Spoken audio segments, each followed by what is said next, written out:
those who are in the first webinar, and welcome the new audience that we have right now. Let me just reintroduce or introduce for the newcomers myself again.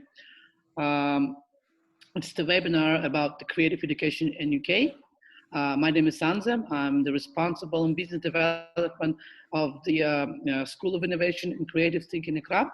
And today I will be the moderator of this webinar. Please note that on the same time, we have a live streaming on Facebook on English language. And just switch to the Russian language for those who don't understand English. Для тех, кто не понимает по-английски, я говорю по-русски сейчас. Есть возможность подключиться в конференции Zoom на русский язык. У нас есть человек, который производит перевод синхронный. И для тех, кто смотрит в Фейсбуке, посмотрите, пожалуйста, в комментариях ссылку на Zoom-конференцию. Для тех, кто уже в Zoom-конференции, не забудьте нажать, если это необходимо вам, значок глобуса и перейти на русский язык. Вас ждет великолепная сессия на русском языке.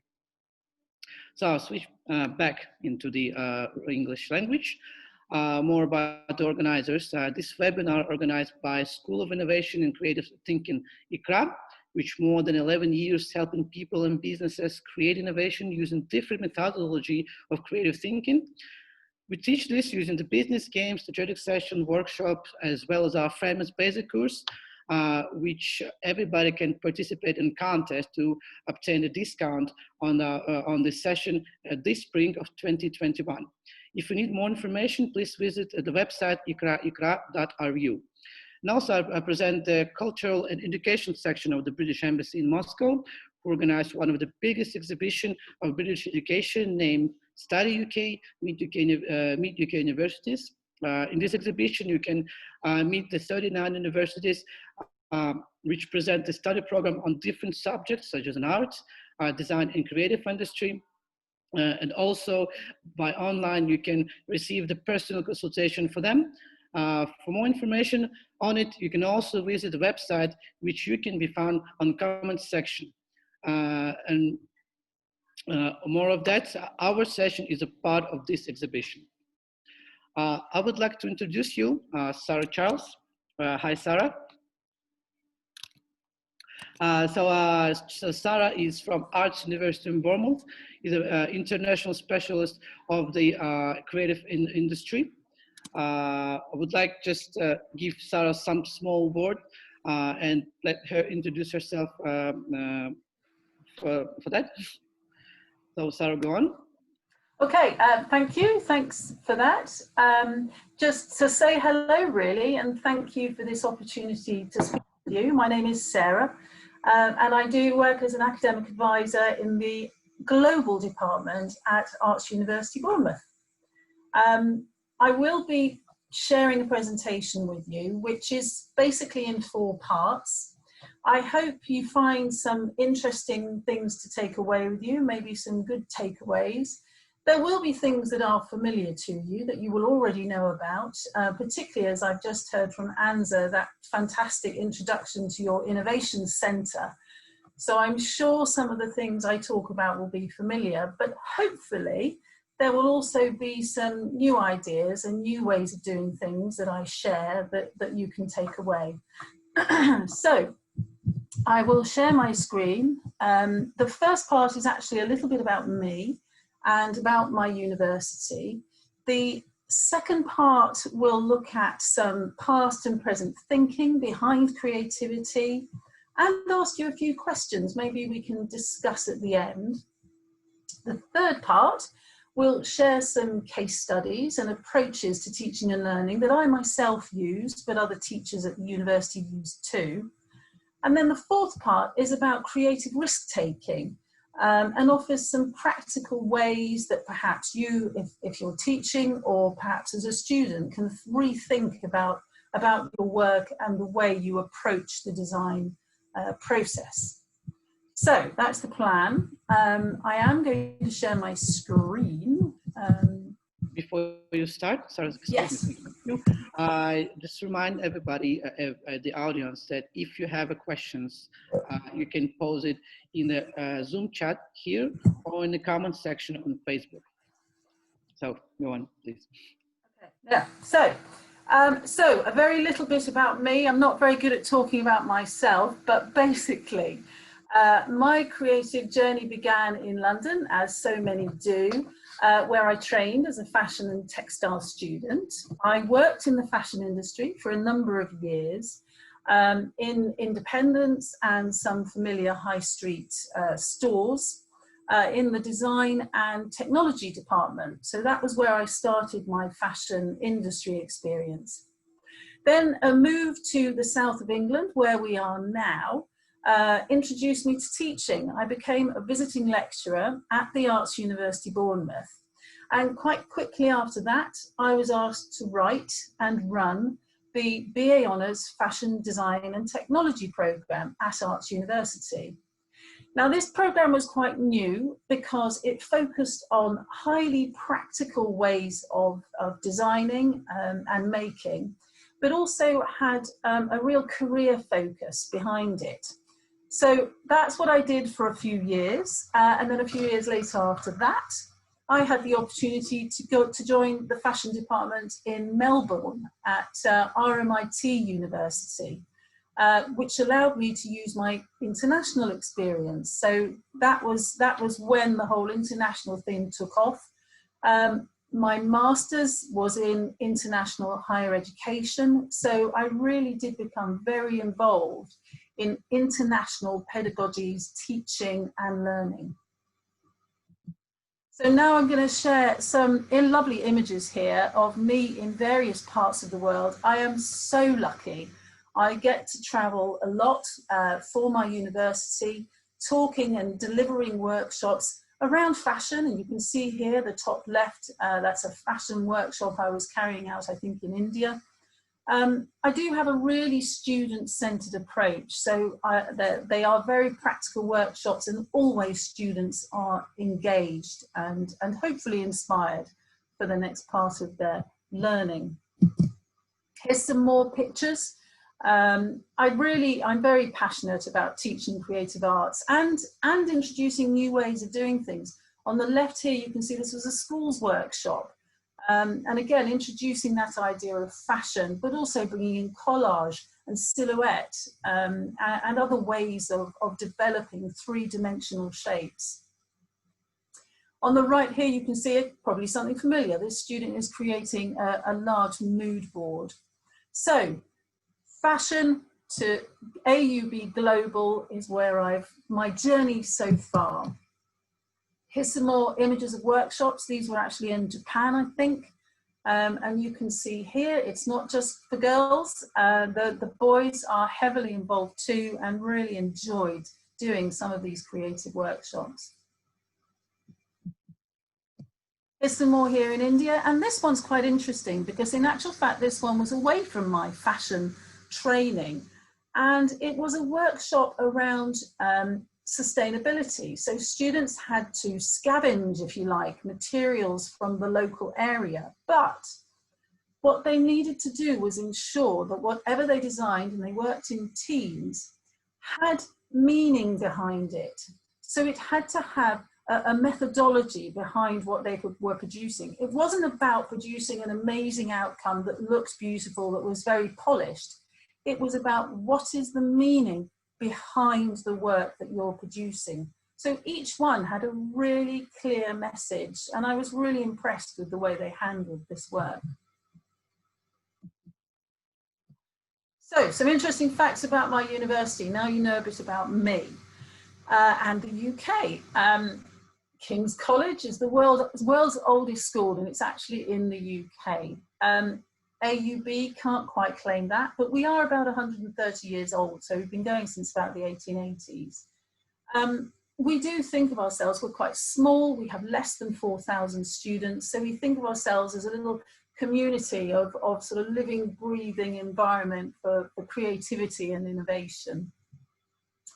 Proud to say, we were recently named the top specialist art and design university for teaching quality and student experience by the Sunday Times. So very proud of that one. And we have maintained or retained our teaching excellence framework gold standard at the university. So testament to the teaching and the technicians that are at Arts University working with students.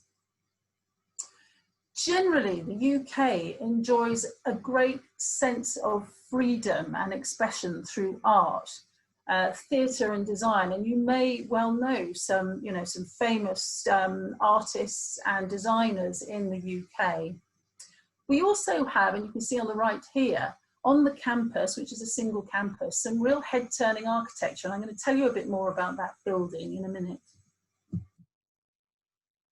One of the things worth mentioning, again, it's about our approach to education at Arts University, is we really believe in collaboration, in teamwork, mainly because this mirrors the professional industry. Whatever creative discipline you're in, you will find that you need to work in teams when you go into industry. This is just one example. We have a film school, which is one of the oldest in the UK and the biggest one outside of London. It involves 10 courses, you can see here. They all work together to produce films, to produce events, to produce performances. So you will have makeup students working with costume students, working with film students, perhaps script writers. You get the idea. They work in teams, they work together. Not only in university do they do that, but when they leave, they also have those networks. And some of our students go on to start businesses together. So they will stay in touch, and then they'll pick up the phone and get back in touch with students that they've worked with at university. So really important to use those networking opportunities. Even now, if you're at university now, make the most of them because they could serve you well later in life. And just that comment at the bottom there, we do provide students with so much more than just a degree. It's about life experience, it's about having the skills, but also knowing what you want to do in your industry. So again, that career industry focus. I mentioned that building earlier on, and it was recently finished in the last few years, but it was designed by Sir Peter Cook, who was actually one of our alumni, and opened by Zaha Hadid, who visited the campus, and we have a beautiful plaque to show her visit. But one of the things I love about this most is the little comment on one of the drawings, which says, most of the built world seems to be rectilinear. It's difficult to say that word, rectilinear, but not this little baby. And that's a comment from Sir Peter Cook about this fabulous drawing studio, which is actually on campus and is one of the only dedicated drawing studios in the UK.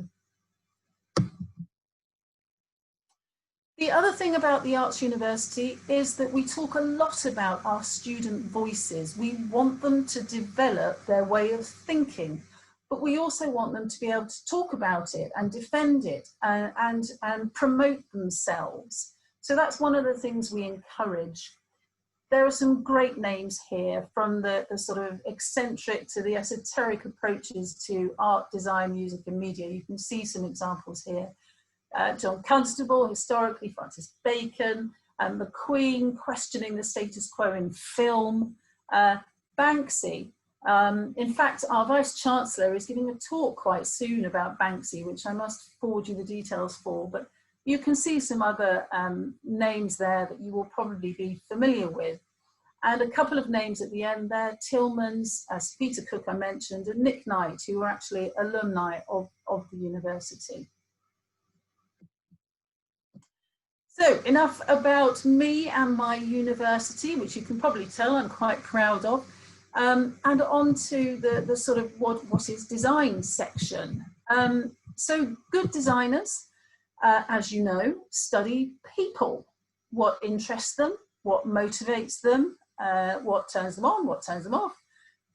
So designers actually need to be part sociologists. And in actual fact, sometimes we get students, particularly on our master's programs, who have perhaps not had that traditional art background. They may have done some psychology or perhaps anthropology, and then they come to Arts University to kind of put those areas together and think about that human-centered design, which is so important today.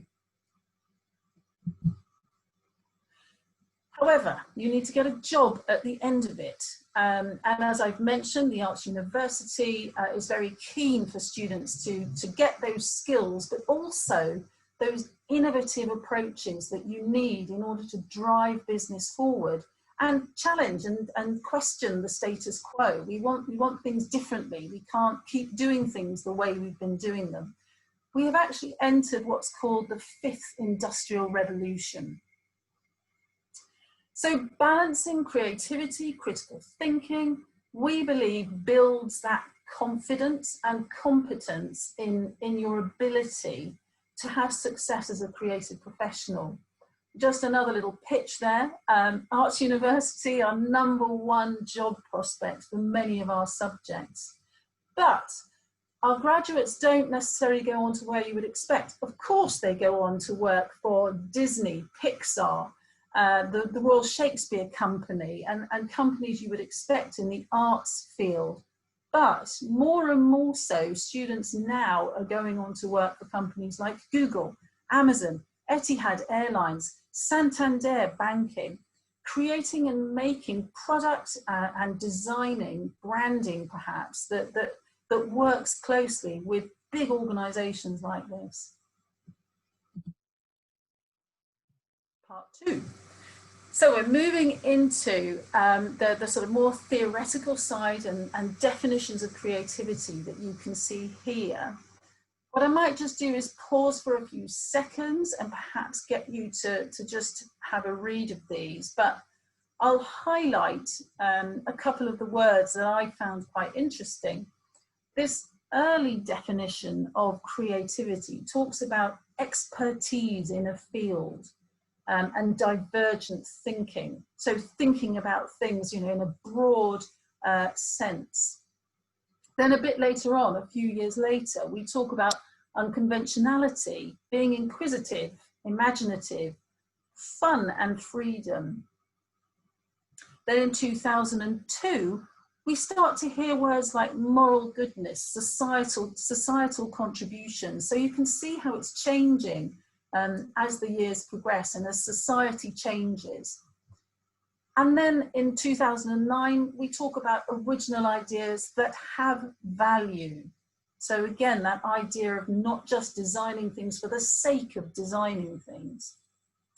And then this final definition, which I really like, talks about diversity of culture, opinions, backgrounds, race, and that's the one perhaps that I would end on, because I really like that definition of creativity. So something to think about as we go through. Perhaps you can think about what creativity means to you. So that's the first of the questions. What does creativity mean to you? And perhaps we can have a chat about that at the end. So internationalization, hopefully you've seen, is a big part of what I do, but it's also, you know, globally, education is changing and adapting. This was actually a workshop I did in China, and we talked about, you know, why we did it, what it was for, where it was going. And the old models are just not suitable anymore. We can't keep doing the things we've been doing. And many people, including myself, believe that education actually has a responsibility to instigate change. We need to move forward and develop new ways of thinking, because the challenges we're all facing, let's face it, are not the same as the ones we used to face. So we cannot solve problems by using the same kind of thinking we used to create them. And that's the second question. Do you agree or disagree with that statement, and why? I'd be interested to know what your thoughts are around that.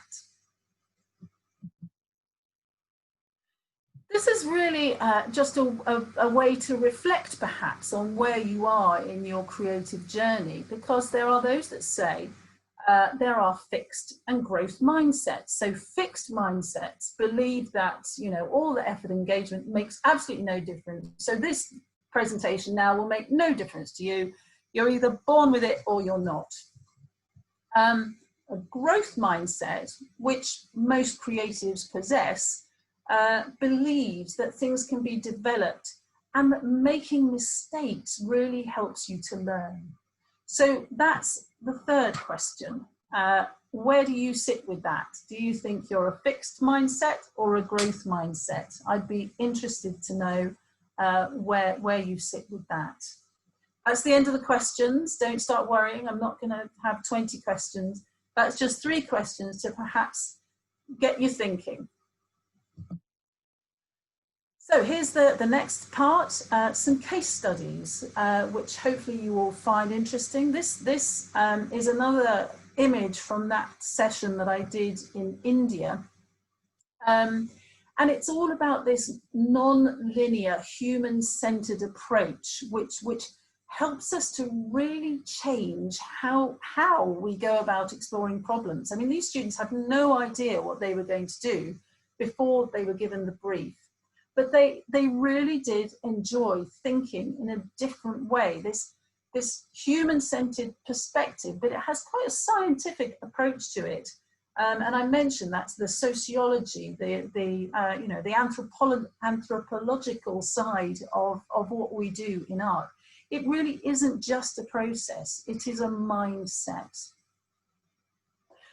The good thing is, and as I mentioned, students from creative arts go on to other jobs, and this kind of thinking can be applied in any scenario. So whether it's business, social, management practices, this kind of thinking is useful for that kind of work, because it starts with an intention of what could be.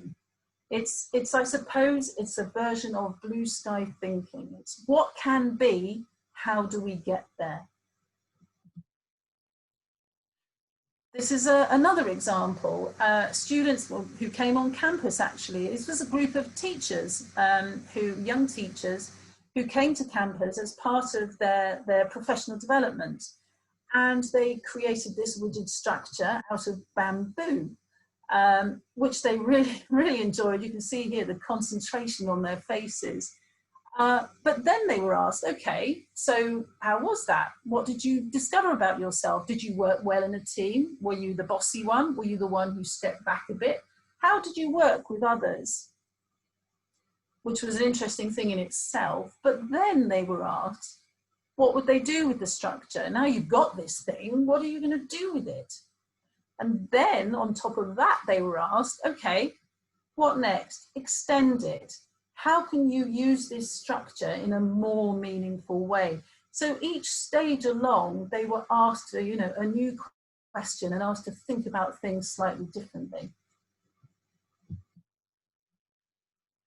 Active learning is a massive part of what we do at AUB. We are really practice-based. You can see here on the right, this is another workshop that I did with students who were on a short summer course, I think. And we projected a film of a dancer onto the wall, and then students had to try and capture the movement as the film was playing of the dance, which meant that the whole image was built and layered upon, and each set of students came forward and added new marks to it. It's a really fantastic way to loosen up learning and teaching. And it instills some excitement and interest in the students, even those students who are perhaps, again, reticent, who don't want to perhaps step forward. This is a great opportunity. But again, not just for students in the arts, it's for all students, not high achieving students, those struggling, perhaps students with special needs. This is an excellent workshop for students, at that level. And really not just for some teachers, for all teachers to start thinking about how they engage students and motivate them to want to learn. Here's another example of a workshop and how we use games to engage our students. You can see an example here. I mean, this was around words, and list as many as you can and then change the category. So again, it's that changing things and updating things and making students think differently. I don't know if you know this guy, Brian Eno, who is a musician, visual artist with a unique conceptual approach. If you haven't heard of him, have a look. And this is loosely based on one of his oblique strategies. So do have a look at him. Very interesting man, lots of great ideas about creativity. So the last section is around taking risks. So this might be useful if you're a student and you're thinking about those times when you get this block and you don't quite know where to go next. Hopefully this will offer some practical advice about how you can overcome those kinds of blocks, but also about risks. And you can see here on the right, there's a picture there of Edison, who you probably know is credited with inventing the light bulb. There were probably many more people who tried out this invention before he claimed it as his own. But more importantly, this is a quote from him, a paraphrase probably. So the number of times he had a go at this, he said he hadn't failed with all those times. He just found 10,000 ways that won't work. You only need one that does. So that kind of sets the tone for what our next section is going to be about. Sarah? Yes. Sorry for interrupt you. Sorry. Yeah, we have just a couple of questions. Yes. Before we go on the next section. Yes. Towards you right now. From the audience questions, you have a big experience, and we saw that on your slides. Can you please advise what creative methods in your practice work best? Oh gosh, yeah, depends on the audience. What works best is applying an open mind. Be divergent, as many possibilities as there are. Introduce students to that way of thinking, that they need to think beyond the problem to the need, and look at that. I think human-centered is probably the way I would describe it. Yeah, so I think divergent thinking, think about as many possibilities as there are, but aim it towards that human-centered design methodology. Mm-hmm. And the next question for the moment, can you tell us how to organize the educational process and how you implement global practices? Gosh, that's a big question. Okay, what was the first part? Can you tell how you organize the educational process? How I organize the educational process. Okay. Well, I don't know what the exact saying is, but we probably, as a teacher, you know that you spend more time doing the planning than you do doing the delivering. A huge amount of work goes into the planning. So I suppose my answer to that would be spend a lot of time planning it to get the most out of delivering it. But also, again, the audience. What was the second part of the question? The second part is how you implement into global practices. How we implement global practices. I think we are an open, as a university, we are small, we're agile. So I think what we can do is we can move quite quickly, we can adapt. Yeah, I think it's about adapting. It's about being agile and adapting to different cultural approaches and ways of doing things, and not just thinking you're going to take you to somewhere else. That actually this is a collaboration. That we are all in this together, as we know now. You know, in this thing together as a world. Mhm. So I think that would be my approach to global education.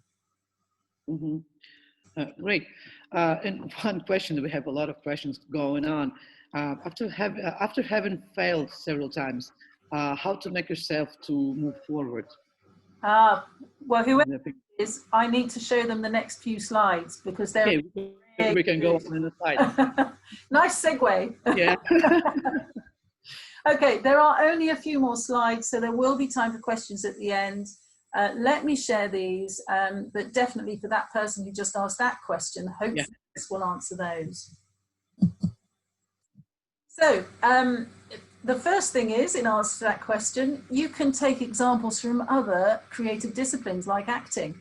One of the things we do with our students sometimes, particularly if we get a group who are particularly perhaps quiet or reserved, we do some role play with the acting.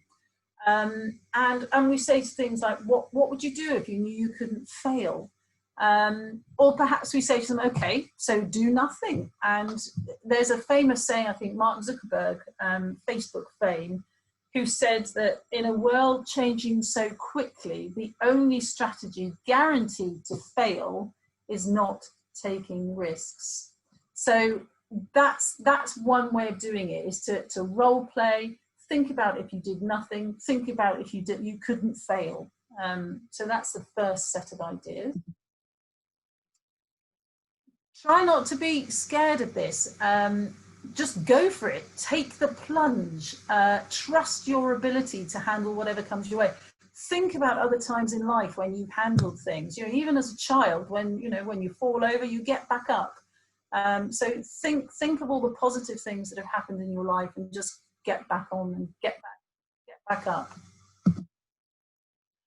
But here are some real practical ones. And this might be interesting for students, as I say, who get that sort of creative block or start something and then think, oh, where's this going?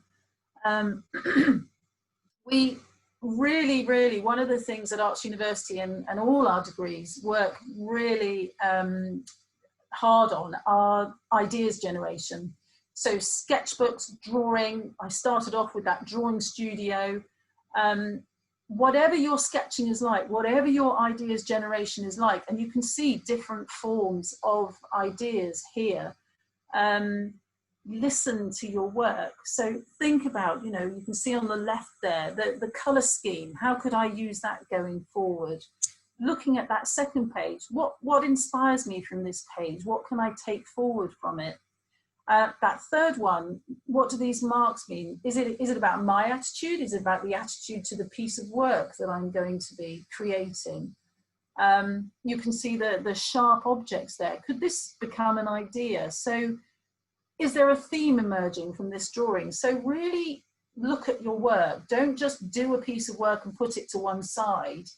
Think about where that work is taking you. Then once the project starts to develop, look at it again. A bit like, I said about this idea of divergent thinking. How is it starting to evolve? Will you make a body of work? Will you focus on a finished piece, or perhaps it's a performance? Is it around one genre, or maybe it's a mixture of genre? Perhaps it's two different types, animation, film, I mentioned that collaboration. So really reflect as you go. Don't just go through the process without listening, reflecting on the work that you're doing. And then when you get to a certain stage, you start to think about the end, and you think about what is the nature of this work? Is it about communicating? Is it purely aesthetic? Is it more concept-based, or perhaps it's more of a happy accident and it's led by materials? So this is a way to just think about your work and listen to what it's saying to you and allow the process to happen. And lastly, a bit about risk-taking. Don't simplify designs. It doesn't need to be perfect. Often with creatives, we're very keen on making these beautiful finished pieces. But actually, unrefined ideas are often as interesting, if not more interesting, than finished ones. But it's not a very comfortable feeling. So you have to get used to this feeling of kind of instability and uncertainty, but as positive states of mind. This at the bottom here is an example of an architecture student who did exactly that. He took inspiration from Bournemouth, which is a traditional seaside town, but he visited some of the what's called chimes, so the gardens and the landscape nearby, and he knitted those together to create this living green space. It's a sustainability project which uses, sustainable materials and technology, and it's also, quite a very different approach to the built environment within Bournemouth. So again, took those risks. Finally, just as a summary, so creative thinking is a valuable life skill for the future, not just for creatives who go on to be designers, but also creatives who go on to work with those other companies that I mentioned. It can be learned and applied in many different careers. It does involve discovery, research, taking risks, critical thinking, evaluating, courage, but also empathy. So again, back to that human-centered. Failure is how you learn and get better. Remember Edison, those 100,000 ways of doing something wrong. But you can accomplish things that you really thought that once you couldn't, if you use some of these processes and believe in yourself. That's it. Hopefully you got something out of that. Hopefully I answered some questions. Hopefully you found the images interesting. I forgot to say, these are all students' work. This will have been a costume and makeup student, but throughout the presentation there were other examples of students' work. So hope you enjoyed the images at least. I'm pretty sure that everybody enjoyed your images and your story. We have just actually we have kind of questions that you also respond earlier, but just pose just some of the questions about the ways of teaching design. What are the innovative ways of teaching design, and how do you teach students to act internationally? Oh, that's a good question, and one that is continuing. I think to have a global approach, you need to encourage not just students who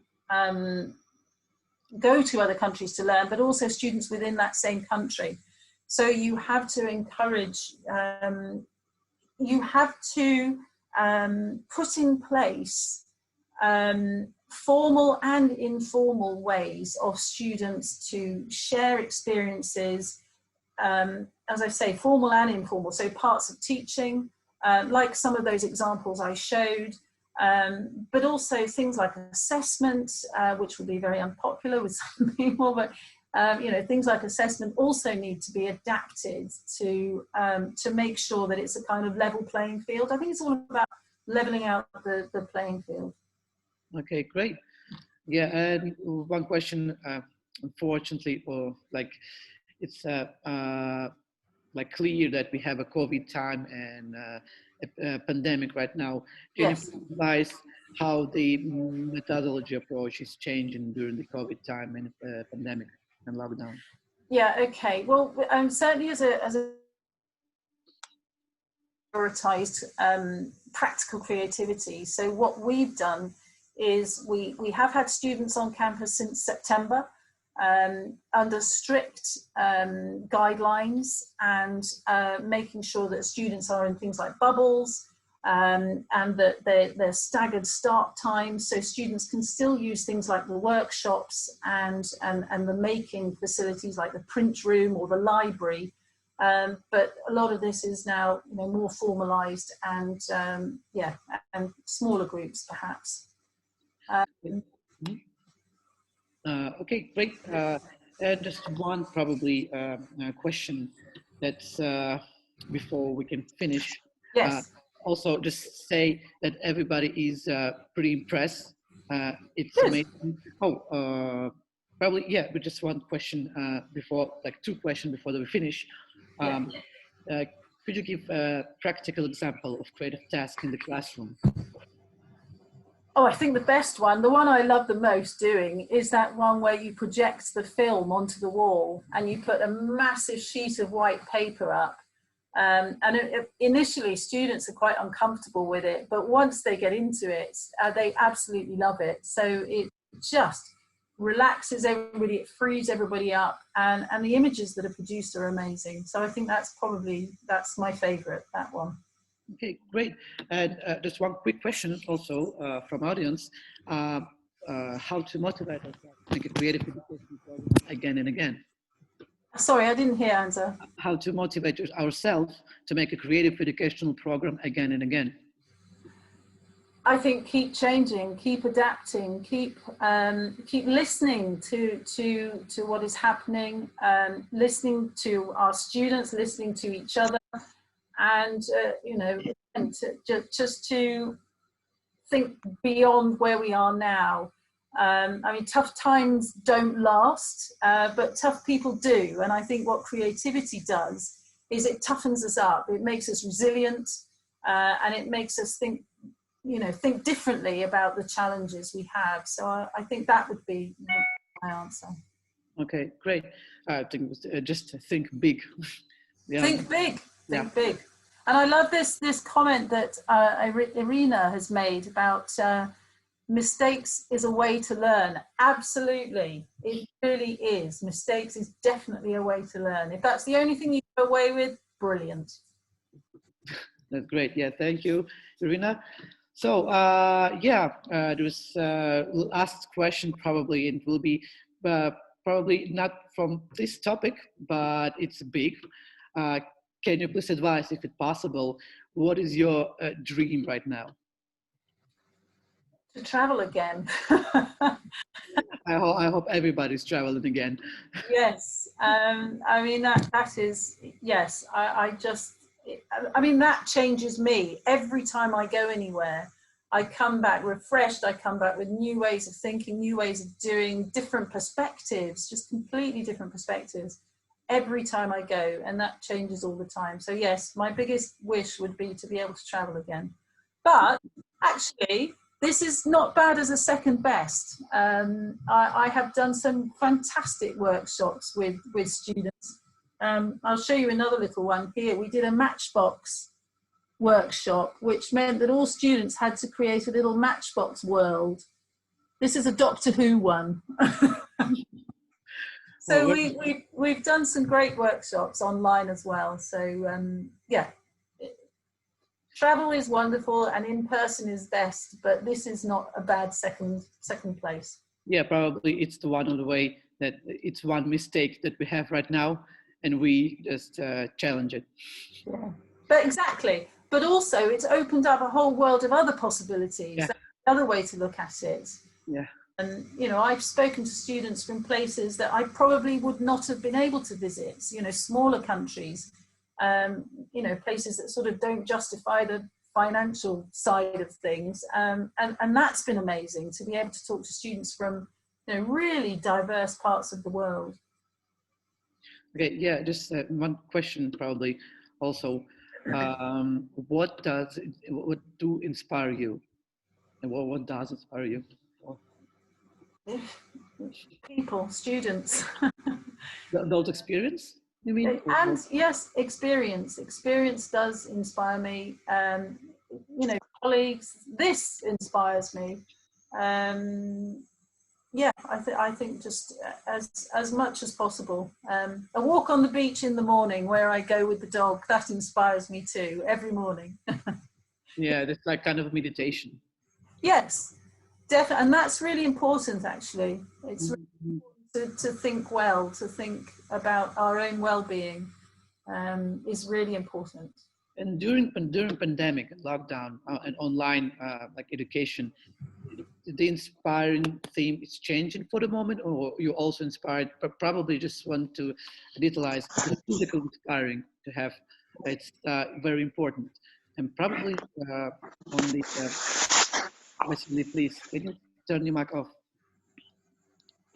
Yes, I mean, I'm also inspired by my colleagues. I watched a theatrical performance a couple of weeks ago that the acting course had put on, and it was I don't even remember what the play was. It was set in Victorian England. I can't remember, but they had directed this play in a socially distant way. So the actors were at all times socially distant, but it wasn't the play, the plot, none of it was lost.